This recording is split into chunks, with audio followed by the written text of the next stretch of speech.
ചാണ്ടി ഉമ്മൻ, നമ്മൾ കോട്ടയത്തേക്ക് പോകുന്നു. അവിടെ ചാണ്ടി ഉമ്മൻ MLA കോട്ടയം മെഡിക്കൽ കോളേജിന്റെ ഹോസ്റ്റൽ സന്ദർശിക്കുകയാണ്. ഹോസ്റ്റൽ കെട്ടിടത്തിന്റെ ശോചനീയാവസ്ഥയ്ക്കെതിരെ വിദ്യാർത്ഥികൾ രംഗത്ത് വന്നിരുന്നു. ഇത് പരിഗണിച്ചുകൂടിയാണ് ഈ ശോച്യാവസ്ഥയായ ഹോസ്റ്റലിലാണ് തങ്ങൾ താമസിക്കുന്നതെന്ന വിദ്യാർത്ഥികളുടെ പരാതി കൂടി പരിഗണിച്ചുകൊണ്ടാണ് ഇപ്പോൾ MLA സന്ദർശനം നടത്തിയത്.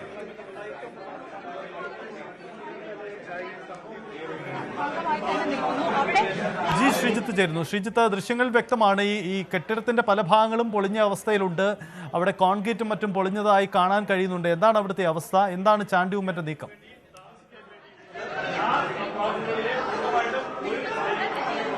സജിത്ത്, പരിതാപകരമാണ് സാഹചര്യം എന്ന് തന്നെ നമുക്ക് വിശേഷിപ്പിക്കാം. ഈ ഹോസ്റ്റലിൽ വിദ്യാർത്ഥികൾ ചൂണ്ടിക്കാണിച്ചതുപോലെ തന്നെ പരിതാപകരമാണ്. അതായത് പലയിടത്തും ഈ കോൺക്രീറ്റ് പാളികൾ ഇളകി വീണ സാഹചര്യമുണ്ട്. പലയിടത്തും ഈ വെള്ളം ഊഴ്ന്ന് ഇറങ്ങി അത്രയും ബലക്ഷയമുണ്ടായിട്ടുണ്ട്. പലയിടത്തും ഈ കമ്പികൾ പുറത്ത് കാണാം. അതായത് ഇതിന് ഏതാണ്ട് ഒരു 1/2 കിലോമീറ്റർ അപ്പുറത്താണ് മെഡിക്കൽ കോളേജ് ഉള്ളത്. അവിടെയാണ് ഒരു പഴയ കെട്ടിടം ഇടിഞ്ഞു വീഴുന്ന സാഹചര്യം ഉണ്ടായത്. മെൻസ് ഹോസ്റ്റലിനെ സംബന്ധിച്ച് പുതിയ 2 കെട്ടിടങ്ങളുണ്ട്, പുതിയ കെട്ടിടമുണ്ട്. പക്ഷെ ഇത് പഴയ കെട്ടിടം. ഈ പഴയ കെട്ടിടത്തിൽ ഇപ്പോഴും ആളുകൾ തുടരുന്ന ഒരു സാഹചര്യമാണ് നമുക്ക് കാണാൻ സാധിക്കുന്നത്. വിദ്യാർത്ഥികൾ പല ഘട്ടങ്ങളിലായി സമരം ചെയ്തിട്ടുണ്ട്. പക്ഷേ അതിനൊന്നും ഒരു തരത്തിലുള്ള ഗുണവും ഉണ്ടായിട്ടില്ല എന്നുള്ളതാണ് ഫലത്തിൽ ഇവിടെ കാണുന്നത്. അതിന്റെ ഭാഗമായാണ് ചാണ്ടി ഉമ്മൻ ഈ വിദ്യാർത്ഥികളുടെ ആവശ്യം ഏറ്റെടുത്തുകൊണ്ട് ഈ ഒരു സ്ഥലത്തേക്ക് എത്തുകയും ഈ ഹോസ്റ്റൽ സന്ദർശിച്ചുകൊണ്ടിരിക്കുകയും ചെയ്യുന്നത് എന്നുള്ളതാണ്. വൈകാതെ അദ്ദേഹത്തിന്റെ പ്രതികരണം ഉണ്ടാകും. നമുക്കറിയാം, ഈ സുരക്ഷയെക്കുറിച്ചുള്ള പല ചർച്ചകളും പലയിടത്തും നടക്കുമ്പോൾ ആണ് ഈ ഒരു ഘട്ടത്തിൽ ഈ ഒരു സ്ഥലത്ത് ഇതേപോലെ പരിതാപകരമായ ഏതാണ്ട് 10-50 വർഷം പഴക്കമുള്ള ഒരു കെട്ടിടം സ്ഥിതി ചെയ്യുന്നത്. അതായത് ഭാവിയിലെ ഡോക്ടർമാരായി വളർന്നു വരേണ്ട നമ്മുടെ പ്രതീക്ഷയായി നിൽക്കുന്ന ചെറുപ്പക്കാർ പഠിക്കുന്ന ഒരു ഹോസ്റ്റൽ, അവർ താമസിക്കുന്നതിന് വേണ്ടി സർക്കാർ നൽകിയിരിക്കുന്ന ഹോസ്റ്റലിന്റെ സാഹചര്യമാണ് ഇത് എന്നുള്ളതാണ് ഏറ്റവും പരിതാപകരമായിട്ടുള്ളത്. പലപ്പോഴും പല ഘട്ടങ്ങളിൽ പരാതികൾ ഉന്നയിച്ചിട്ടുണ്ട്. പക്ഷെ അപ്പോഴൊക്കെയും കാര്യങ്ങളൊന്നും ഉയർന്നു വന്നിട്ട് ഇതിനൊരു പരിഹാരം ഉണ്ടായിട്ടില്ല എന്നുള്ളതാണ് എടുത്ത് പറയാൻ സാധിക്കുന്നത്. എന്തായാലും ഇതിന്റെ ഏതാണ്ട് എല്ലാ ഭാഗങ്ങളിലും ചാണ്ടി ഉമ്മൻ സന്ദർശനം നടത്തിയിരിക്കുന്നു. അതിനുശേഷം അദ്ദേഹം പുറത്തേക്ക് വരികയാണ്. നമുക്കറിയാം, കഴിഞ്ഞ ദിവസം കോട്ടയം മെഡിക്കൽ കോളേജിൽ ഈ ഒരു അപകടം നടന്ന ഉടൻ ആദ്യം അവിടെ എത്തുകയും അവിടെ ഈ രക്ഷാപ്രവർത്തനം എന്തുകൊണ്ട് വൈകുന്നു എന്ന് ഒരുപക്ഷെ ആദ്യം ചോദിക്കുകയും അതിനെതിരെ പ്രതിഷേധം ഉയർത്തുകയും ഒക്കെ ചെയ്ത ആളായിരുന്നു ചാണ്ടി ഉമ്മൻ. ആ നിലയിൽ കൂടിയാണ് ഈ വിദ്യാർത്ഥികൾ ഉന്നയിച്ച പ്രശ്നങ്ങൾക്ക് പരിഹാരമുണ്ടാകണം എന്ന നിലയിൽ കൂടിയാണ് അദ്ദേഹത്തിന്റെ മണ്ഡലമല്ല ഇത്, ഏറ്റുമാനൂർ മണ്ഡലത്തിൽപ്പെട്ട സ്ഥലമാണ്, പക്ഷേ മന്ത്രിയുടെ സ്ഥലമാണ്. ആ നിലയിൽ കൂടിയാണ് അദ്ദേഹം ഇവിടെ എത്തി ഈ ഒരു പരിശോധന നടത്തുന്നത് എന്നുള്ളതാണ് നമുക്ക് എടുത്ത് കാണാൻ സാധിക്കുന്നത്. എന്തായാലും വളരെ മോശം സാഹചര്യമാണ് ഉണ്ടാകുന്നത്. കുട്ടികളിൽ നിന്ന് ഇദ്ദേഹം വിവരങ്ങൾ ചോദിച്ചറിയുകയാണ് എന്തൊക്കെയാണ് പ്രശ്നം. കാരണം ഏതാണ്ട് 2-3 വർഷമായി പല ഘട്ടങ്ങളിൽ ഇവരുടെ പരിശോധനകൾ നടത്തിയിട്ടുണ്ട്. ഈ കുട്ടികളുടെ പരാതികൾ പല ഘട്ടങ്ങളിൽ ഉയർന്നതാണ്. പക്ഷെ അതിനൊന്നും ഒരു പരിഹാരമുണ്ടായില്ല എന്നുള്ളത് തന്നെയാണ് എടുത്ത് കാണാൻ സാധിക്കുന്നത്. പരിഹാരം ഉണ്ടാകാത്തതുകൊണ്ട് തന്നെ അതിനൊരു പരിഹാരം ഉണ്ടാക്കണം ഈ ഘട്ടത്തിലെങ്കിലും. കാരണം ഇത്രയും വലിയൊരു ദുരന്തം തൊട്ടടുത്തുണ്ടായി. അതുകൊണ്ട് തന്നെ ഇനിയൊരു പരിഹാരം ഉണ്ടാകണം എന്ന് മുന്നിൽ കണ്ടുകൊണ്ടുകൂടിയാണ് അദ്ദേഹം ഇവിടുത്തെ ജനപ്രതിനിധികൾ, ഇവിടുത്തെ ഹോസ്റ്റൽ ഉള്ളവരുമായി കൂടിക്കാഴ്ച നടത്തി മുന്നോട്ട് പോയിക്കൊണ്ടിരിക്കുന്നത് എന്നുള്ളതാണ്. എന്തായാലും സജിത്ത്, സർക്കാർ അടിയന്തരമായി ഇടപെടേണ്ട ഒരു സംഭവം കൂടിയാണിത്. സർക്കാർ ഇടപെട്ട പ്രശ്നം പരിഹരിക്കേണ്ട ഒരു സംഭവം തന്നെയാണ് ഇക്കാര്യത്തിൽ ഉണ്ടായിരിക്കുന്നത്. കുട്ടികളെ സംബന്ധിച്ച് പരാതി പറയുന്ന ഒരുപാട് കുട്ടികളുണ്ട്, സമരവുമായി രംഗത്തുള്ള കുട്ടികളുണ്ട്. പക്ഷേ അതിനൊക്കെ അപ്പുറത്തേക്ക് ഒരു നടപടി ഉണ്ടാകുന്നില്ല എന്നുള്ളതാണ് അവർ ചൂണ്ടിക്കാണിച്ചുകൊണ്ടിരിക്കുന്നത്.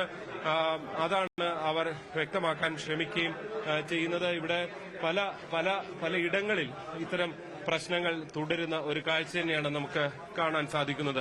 സജിത്ത്, അതാണ് ഈ മെൻസ് ഹോസ്റ്റൽ കെട്ടിടത്തിന്റെ അവസ്ഥ. ഇതാണ് കാരണം കോട്ടയത്ത് ഒരു കെട്ടിടം പൊളിഞ്ഞു വീണപ്പോഴാണ് മറ്റിടങ്ങളിലെയും ശോച്യാവസ്ഥ വലിയ രീതിയിൽ ചർച്ച വരുന്നത്. കേരളത്തിൽ ഒത്തിരി കെട്ടിടങ്ങൾ പുതിയതായി ഉണ്ടായിട്ടുണ്ടെങ്കിൽ കൂടിയും ഇത്തരത്തിലുള്ള അവസ്ഥയുള്ള ഇടങ്ങളുണ്ട് എന്നതാണ് വിദ്യാർത്ഥികളുടെ പ്രതികരണം.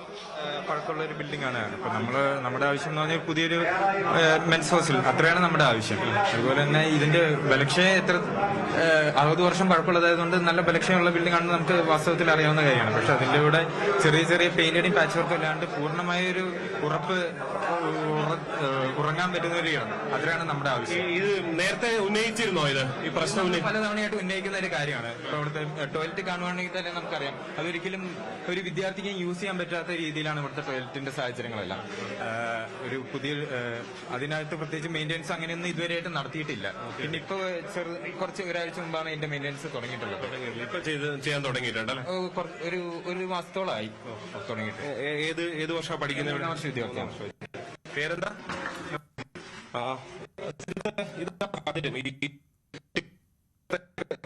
മറ്റെന്തെങ്കിലും ഒരു വിശദീകരണം നമുക്ക് ആവശ്യമില്ല എന്ന് തോന്നുന്നു. അതായത് ഏതാണ്ട് 19 വർഷം പഴക്കമുള്ള ഒരു കെട്ടിടം, ആ കെട്ടിടത്തിൽ വല്ലപ്പോഴും നടക്കുന്ന ചെറിയ തോതിലുള്ള ഒരു അറ്റകുറ്റപ്പണി, അതായത് ഭീതിയാണ് ഈ കെട്ടിടത്തിനുള്ളിൽ എങ്ങനെ വലിയ സൗകര്യങ്ങൾ എന്നുള്ളതല്ല. ഇവിടെ ഈ കോൺക്രീറ്റ് പാളിയൊക്കെ അടർന്നിരിക്കുന്നത് കണ്ടാൽ, അതല്ല അതിനപ്പുറത്തേക്ക് ഈ ഒരു പലയിടത്തും ഈ കമ്പികൾ പുറത്തേക്ക് നിൽക്കുന്നത് കണ്ടാൽ ആർക്കും തോന്നാവുന്ന ഒരു ഭീതി. അത് സൗകര്യങ്ങളെ കുറിച്ച് ഉള്ളതിനപ്പുറത്തേക്ക്, സൗകര്യങ്ങളുള്ളത് വളരെ പ്രാഥമികമായി നൽകേണ്ട കാര്യം തന്നെയാണ്. പക്ഷെ അതിനൊക്കെ അപ്പുറത്തേക്ക് ഈ സുരക്ഷ എന്നുള്ളത് വലിയ ചോദ്യചിഹ്നമായി ഉയർന്നു നിൽക്കുന്ന ഒരു സ്ഥലം തന്നെയാണ് കോട്ടയം മെഡിക്കൽ കോളേജിലെ മെൻസ് ഹോസ്റ്റൽ എന്ന് തന്നെയാണ് ഈ വിദ്യാർത്ഥികൾ സാക്ഷ്യപ്പെടുത്തുന്നത്. ഈ വിദ്യാർത്ഥികളുടെ പ്രശ്നം പലതവണ ഉയർന്നു വന്നു, പക്ഷെ ഒരു പരിഹാരവും ഉണ്ടായില്ല. ഇതിന്റെ ശോച്യാവസ്ഥയ്ക്ക് ഒരു തരത്തിലുള്ള പരിഹാരവും ഉണ്ടായില്ല. അധികൃതർ കണ്ണ് തുറന്നിട്ടില്ല.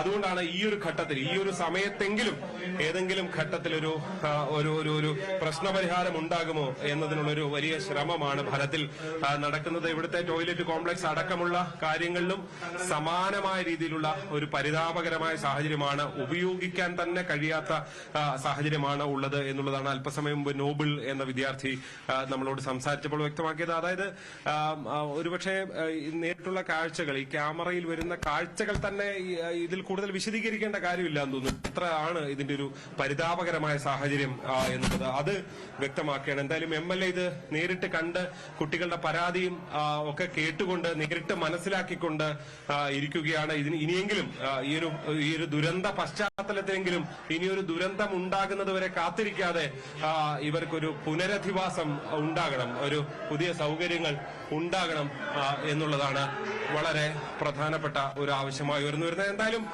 അതിലേക്ക് കാര്യങ്ങൾ എത്തും എന്നുള്ളതാണ് തീർച്ചയായും കാത്തിരിക്കേണ്ടത്. ഇവിടെ വിദ്യാർത്ഥികൾ ഉള്ളവരുണ്ട്, ചിലരൊക്കെ ക്ലാസ്സിന് മറ്റു പോയവരുണ്ട്. അങ്ങനെ ഒരുപാട് ആളുകളുമായി സംസാരിച്ചു. അതിനുശേഷം ഏതാണ്ട് ഈ ഹോസ്റ്റൽ ഭാഗത്തേക്കും അദ്ദേഹം കയറുന്നുണ്ട്. ഈ മോശം സാഹചര്യത്തിലുള്ള മുറി എല്ലാം തന്നെ പരിശോധിക്കുന്നുണ്ട്. എടുത്തു പറയാൻ ഇതിനകത്ത് കുറച്ചൊരു പുതിയ ഹോസ്റ്റലുണ്ട്, കുറച്ച് കുട്ടികൾ അവിടെ കഴിയാൻ കഴിയുന്നുണ്ട്. പക്ഷേ ഇതും വളരെ വലിയ ഹോസ്റ്റലാണ്. ഏതാണ്ട് 100-200 വിദ്യാർത്ഥികൾ താമസിക്കുന്ന സ്ഥലമാണ്. അവിടെയാണ് ഇത്രയും ഒരു മോശം സാഹചര്യം നിലനിൽക്കുന്നത് എന്നുള്ളതാണ് എടുത്ത് പറയേണ്ടത്. എന്തായാലും ഇവരൊരു എന്താ പറയുക, ഇവരുടെ പ്രശ്നങ്ങൾ കേട്ടുകൊണ്ട്, പരാതികൾ കേട്ടുകൊണ്ട് ചാണ്ടിയുമ്മൻ മുന്നോട്ട് പോവുകയാണ്. ഏതാണ്ട് അവസാന ഘട്ടത്തിലേക്ക് ഈ സന്ദർശനം എത്തുകയാണ്. വൈകാതെ ഇക്കാര്യത്തിലൊരു അദ്ദേഹത്തിന്റെ പ്രതികരണം ഉണ്ടാകുമെന്ന് തന്നെയാണ് പ്രതീക്ഷിക്കേണ്ടത്. സജിത്ത്. യെസ്, എന്തായാലും MLA അവിടെ സ്ഥലങ്ങളിലെത്തി അത് കാണുകയാണ്. അവിടുത്തെ ശോച്യാവസ്ഥ നേരിട്ട് വലിയ പരാതിയാണ് ഉണ്ടാവുന്നത്. കഴിഞ്ഞ ദിവസം ആ കെട്ടിടം പൊളിഞ്ഞു വീണതിന് പിന്നാലെയാണ് ഇത്തരം പരാതി ഉണ്ടാവുന്നത്. ശ്രീജിത്ത്, ഒരു കാര്യം, പുതിയ മെൻസ് ഹോസ്റ്റൽ കെട്ടിടം അത് നിലവിൽ മെഡിക്കൽ കോളേജിന്റെ പരിഗണനയിലുള്ള ഒരു വിഷയമാണോ?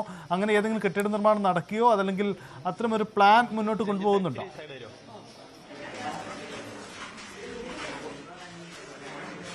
സജിത്ത്, പുതിയൊരു ഒരു വിഭാഗത്തിന് കുറച്ചു പേർക്ക് താമസിക്കാനുള്ള ഒരു സൗകര്യം ഉണ്ടായിട്ടുണ്ട്. PG ഹോസ്റ്റലുകൾക്ക് വേണ്ടി വേറൊരു കെട്ടിടം ഉണ്ടായിട്ടുണ്ട്. അതായത് മെഡിക്കൽ കോളേജിന്റെ ഒരു സൈറ്റ് നമ്മൾ എല്ലായിടത്തും കാണുന്നതാണ്. അതായത് ഇതിന്റെ ഒരു ആവശ്യത്തിനനുസരിച്ച് അത്രത്തോളം അത് പരിഹരിക്കാവുന്ന രീതി, അതായത് ജനസംഖ്യയൊക്കെ കൂടി വരുന്നുണ്ട്, മെഡിക്കൽ കോളേജ് ഉപയോഗിക്കുന്ന ആളുകളുടെ എണ്ണം കൂടി വരുന്നുണ്ട്. അതുപോലെ തന്നെ അതിനനുസരിച്ച് കൂടുതൽ സൗകര്യങ്ങളും ഉയർന്നു വരുന്നുണ്ട് എന്നതിൽ യാതൊരു സംശയവുമില്ല. പക്ഷേ ഇതിൽ ഉയർന്നു വരുന്ന പ്രധാനപ്പെട്ട പ്രശ്നം കാരണം ഈ പര്യാപ്തമാണോ, ആവശ്യമായ നിലയിൽ ഇതുണ്ടായി വരുന്നുണ്ടോ എന്നുള്ളത് മാത്രമാണ്. അതായത് പുതിയ കെട്ടിടങ്ങൾ ഉണ്ടായി വരുമ്പോഴേക്കും അതിനും അപ്പുറത്തേക്ക് ആളുകളുടെ എണ്ണം, ഇത് ഉപയോഗിക്കേണ്ടി വരുന്നവരുടെ ആളുകളുടെ എണ്ണം കൂടി വരുന്ന സാഹചര്യം, പുതിയ കോഴ്സുകൾ അല്ലെങ്കിൽ പുതിയ പുതിയ ആവശ്യങ്ങളൊക്കെ വരുന്ന ഒരു സാഹചര്യമാണുള്ളത്. ഇതൊക്കെയാണ് ഈ മെഡിക്കൽ കോളേജിലെ ഒരു പ്രധാനപ്പെട്ട വിഷയമായി ഉയർന്നു വരുന്നത്.